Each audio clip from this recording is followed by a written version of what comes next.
Hello students, IT online education में आपका स्वागत है। मैं आपका टीचर सैनसिन। आज का टॉपिक तो लोकसभा की निहरताएँ अर्थात अवैधताएँ वो किस प्रकार से हैं वो हम देखते हैं। कि सबसे पहली तो ये है, उसकी शर्त जो अवैधता के रूप में स्वीकार करी गई हैं वो उनमें से एक पहली ये है कि यदि वह भारत सरकार के या किसी राज्य की सरकार के अधीन कोई लाभ का पद धारण करता है, मतलब गवर्नमेंट की जो भी स्कीम्स हैं उनके तहत कोई भी लाभ ले रहा है वो जो है अवैध माना जाएगा। या किसी भी लाभकारी पद से, लाभकारी मतलब किसी भी रूप से वो पैसे से रिलेटेड हो, वित्तीय रिलेटेड हो, या किसी भी रूप से वो सेवा ले रहा हो जिससे कि वो डायरेक्ट लाभ प्राप्त कर रहा हो, तो उसके लिए वो अवैध है। ठीक है। और इसमें कौन से लोग सम्मिलित नहीं हैं, मतलब किन्हें इससे अलग रखा गया है, तो वो मंत्रियों के पद को अलग रखा गया है। अब मंत्रियों के पद, ठीक है, क्यों? क्योंकि मंत्रियों का पद इन्होंने कह दिया है कि लाभ का पद नहीं है, अब वो इसलिए अवैध नहीं होगा। ठीक है। मंत्रियों के पद जैसे भाई कैबिनेट बनती है, कई तरह की मंत्री परिषद बनते हैं, मंत्री परिषद में भी जो मंत्री बनते हैं तो वो जो है अवैध नहीं हो कहे जाएंगे कि वो जो है निर्योग हैं। ठीक है, या निर निहर हैं। ठीक है। यदि वह विकृत चित्त है या अनुमोदित दिवालिया है, मतलब विकृत चित्त मतलब वो मनोविकार या साइकोपैथ टाइप का है, ठीक है, या किसी भी तरह से वो मानसिक बीमारी से ग्रसित है, ठीक है, तो वो विकृत चित्त हो गया। और दूसरा हो गया कि वो अनुमोदित दिवालिया ना हो, बैंकरप्ट ना हो। अगर बैंकरप्ट होगा तो वो भी जो है किस में आ जाएगा, वो भी आ जाएगा अयोग्यता की सूची में, यानी अवैधता की सूची में, कि वो भी लोकसभा का सदस्य बनने योग्य नहीं है। ठीक है। और तीसरा है, यदि वह भारत का नागरिक नहीं है या उसने किसी विदेशी राज्य की नागरिकता स्वेच्छा से, ठीक है, किसी विदेशी राज्य की नागरिकता स्वेच्छा से अर्जित कर ली है, या वह किसी विदेशी राज्य के प्रति निष्ठा रखता हो। ठीक है। ये अगर शर्त भी अगर वो कंप्लीट कर रहा है तब भी वो जो है लोकसभा के सदस्य बनने के लिए निहरतार्य है। ठीक है। तो चलिए, अब एक और पॉइंट रह गया, एक और पॉइंट को हम है तो निहरताएँ अर्थात अवैधताओं के अगले पॉइंट में यदि, और इसका एक चीज़ तो रह गया था कि आर्टिकल ये किस में बताया गया था, आर्टिकल 101 और 102 में, और ये जो पॉइंट बता रहे हैं ये 102 के पॉइंट हैं। हाँ, लिखा भी था पहले मैंने। यदि वह दल बदल कानून के तहत निर्हरित हो, ठीक है, निर्रहित हो, ठीक है, तो 52वें संविधान संशोधन 1900 अधिनियम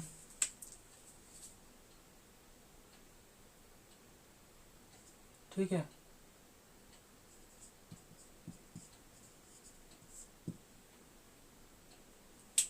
द्वारा 10वीं अनुसूची को संविधान में जोड़कर दल बदल करने वाले सदस्यों को अयोग्य घोषित करने के संबंध में प्रावधान किया गया है। ठीक है। ठीक है, इसको अधिनियम को हटा ही दो। 1985 से याद रखना कि संविधान सभा 52वां संविधान संशोधन कब हुआ था, 1985 में। ठीक है। तो सदस्यों को अयोग्य घोषित करने के संबंध में प्रावधान किया गया था। अब इसको अयोग्यता से कैसे हम देखेंगे कि कैसे अयोग्य है, यानी कि दोनों में से ना तो वो जो है इन दोनों का सदस्य हो सकता है, ना इन दोनों का सदस्य हो सकता है, ठीक है, और ना ही ये और ये सदस्य हो सकता है, ठीक है। और क्या था, 1 2 3, तो यानी कि अब ये हो गया इसके बिंदु। 1 और 2 भी जो है वो क्या बोलते हैं, दोनों जगहों पे सदस्यता नहीं प्राप्त कर सकता है। 1 और 3 यानी लोकसभा और राज्य के विधानमंडल का भी सदस्य, यानी दोनों जगह का की सदस्यता उसके पास नहीं होनी चाहिए, केवल 1 या 3 के पास होनी चाहिए। वैसे ही इसमें भी है कि 2 और 3 यानी राज्यसभा या राज्य के विधानमंडल दोनों में से किसी एक में हो, 2 या 3 किसी एक में हो, राज्यसभा या राज्यसभा के विधानमंडल में, तब तो चल जाएगा। लेकिन ऐसा ना हो कि वो जो है दोनों ही जगह पर सदस्य हो। अगर वो दोनों ही जगह पर सदस्य रहेगा तो उसकी सदस्यता अवैध मानी जाएगी और वो नहीं माना जाएगा कि लोकसभा सदस्य है। ठीक है। उसकी जो सदस्यता है वो रद्द करी जा सकती है। सदस्यों की अयोग्यता का निर्णय लोकसभा में कौन लेता है? अध्यक्ष लेता है, तथा राज्यसभा में सभापति लेता है। ये एक पॉइंट जो है याद रखने वाला है, देख लीजिए। दल बदल के आधार पर संसद सदस्यों की अयोग्यता का निर्णय लोकसभा में अध्यक्ष द्वारा तथा राज्यसभा में सभापति द्वारा किया जाता है। ठीक है, तो लोकसभा का कार्यकाल ये शुरू होता है प्रथम बैठक से।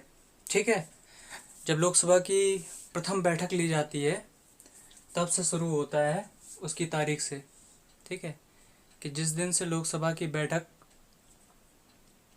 शुरू होती है उस तारीख से 5 वर्ष होता है इसका कार्यकाल। ठीक है, 5 वर्ष की अवधि समाप्त होते ही लोकसभा भंग हो जाती है, यानी 5 साल जैसे ही उस तारीख से ख़त्म होंगे, लोकसभा की जो गतिविधियां हैं लोकसभा पूरी भंग कर दी जाती है, मतलब उसमें कोई भी गतिविधि फिर नहीं होगी, भंग हो जाती है। परंतु इस अवधि के पूर्व भी प्रधानमंत्री के परामर्श पर व राष्ट्रपति द्वारा भंग की जा सकती है।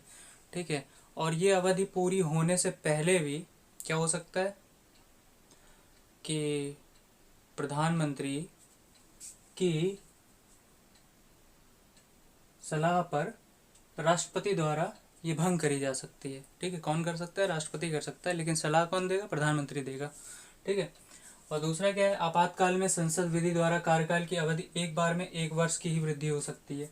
अब इसमें ये कह रहे हैं कि यदि आपातकाल की स्थिति हो जाती है तो उसमें ये मान लो कि आपातकाल हो गया और वो 5वां साल रहा। ठीक है, 5वां साल मतलब अंतिम साल है और डेट भी करीब आ गई है लोकसभा भंग होने की, ख़त्म लोकसभा की जो तारीख थी 5 साल पूरी होने की वो भी आ गई पास में।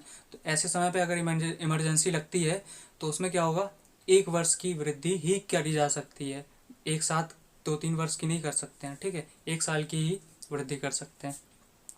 और उसके आगे 5वीं लोकसभा का कार्यकाल दूसरी आपात घोषणा के कारण 2 बार 1-1 वर्ष के लिए बढ़ाया गया था। ठीक है, ये याद रखने वाली चीज़ है कि 5वीं लोकसभा का कार्यकाल दूसरी आपात उद्घोषणा के कारण 2 बार 1-1 वर्ष के लिए बढ़ा दिया गया था। ठीक है, तो ये 5वीं लोकसभा के कार्यकाल में ये घटना हुई थी। ठीक है, अभी क्या है? 42वें संविधान संशोधन अधिनियम 1976 जिसमें लोकसभा का कार्यकाल 6 वर्ष कर दिया गया था, उसे बाद में 44वें संविधान संशोधन अधिनियम 1978 द्वारा पुनः 5 वर्ष कर दिया गया था। ठीक है, ये दोनों पॉइंट भी बहुत ही इम्पोर्टेंट है, याद रखने लायक हैं। ठीक है, तो चलिए अधिवेशन व गणपूर्ति। ठीक है, अधिवेशन व गणपूर्ति, कोरम जिसे कहते हैं लोकसभा में, इंग्लिश वर्ड है कोरम। तो अब ये कोरम क्या है? राष्ट्रपति वर्ष में कम से कम 2 बार लोकसभा का अधिवेशन आहूत करेगा, यानी लोकसभा 2 बार वर्ष में बुलाई जाएगी। ठीक है, और आहूत मतलब होता है बुलावा, कि सबको बुलावा भेजा जाएगा कि 2 बार जो है 2 बार अधिवेशन का बुलावा भेजा जाएगा। ठीक है, और वर्ष में 2 बार ही होगी, और इसको आहूत कौन करेगा? राष्ट्रपति करेगा। सत्र की अंतिम व आगामी बैठक के मध्य 6 माह से अधिक का अंतर नहीं होना चाहिए। ठीक है, वर्ष में 6 माह से अधिक का अंतर नहीं होना चाहिए। ठीक है, या नहीं होगा, ये अधिवेशन की जो है शर्त है।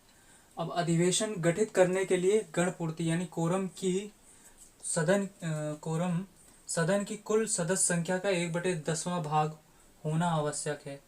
यानी कि जो गणपूर्ति है मतलब लोगों की संख्या है वो 1/10 होनी चाहिए, जो सदन की जो टोटल संख्या है उसका 1/10 होनी ही चाहिए, तभी क्या होगा? ये सदन जो है चलेगा। ठीक है, नहीं तो क्या होगा? ये निलंबित कर दिया जाएगा, भंग कर दिया जाएगा, नहीं चलेगा। ठीक है, वही बताएं कि 1/10 भाग होना आवश्यक है, वरना अध्यक्ष गणपूर्ति न होने, हाँ अध्यक्ष गणपूर्ति, जो अध्यक्ष है वो गणपूर्ति न होने पर इसको क्या करेगा, निलंबित कर देगा। तो ये हो गया कोरम।